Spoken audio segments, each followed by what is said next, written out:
Hello everyone, आज मी तुमच्यासाठी special आणि युनिक केक घेऊन आले आहे, तर तुम्ही लास्टपर्यंत नक्की बघा. आणि कस्टमरने जी महाडची रील होती ती बघून त्यांनी मला कॉन्टॅक्ट केलं की मॅडम मला तसाच सेम केक हवा आहे, फक्त मुलीसाठी केक हवा आहे आणि मला थोडे बटरफ्लाय थीममध्ये हवा आहे आणि स्काय ब्लूमध्ये. तर आणि 5 kgचा केक होता आणि मला घाटकोपरला डिलिव्हरी करायचा होता. आणि त्यांनी सांगितल्याप्रमाणे मी ब्ल्यू आणि व्हाईटचं कॉम्बिनेशन ठेवलं होतं.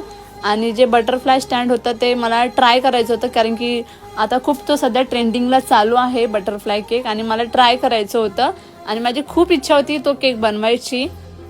तर कस्टमरशी माझं बोलणं झालं आणि केक बनवता बनवता मला अर्जंट ऑर्डर आली ½ kgमध्ये, ती पण बटरफ्लायमध्ये होती. तर मी घेऊन टाकली, कारण की ½ kgमध्ये होता आणि सगळं स्पंज रेडी होता आणि हा केकचा तो फायनल लुक होता. आणि जो स्टँडचा केक होता हा त्याचा टॉपचा लेअर होता, जो की बटरफ्लाय थीम केकमध्ये होता.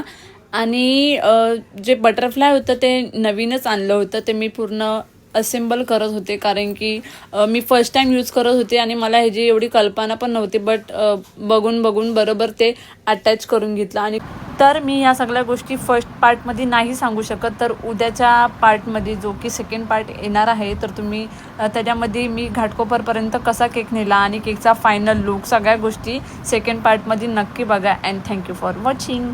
बाय.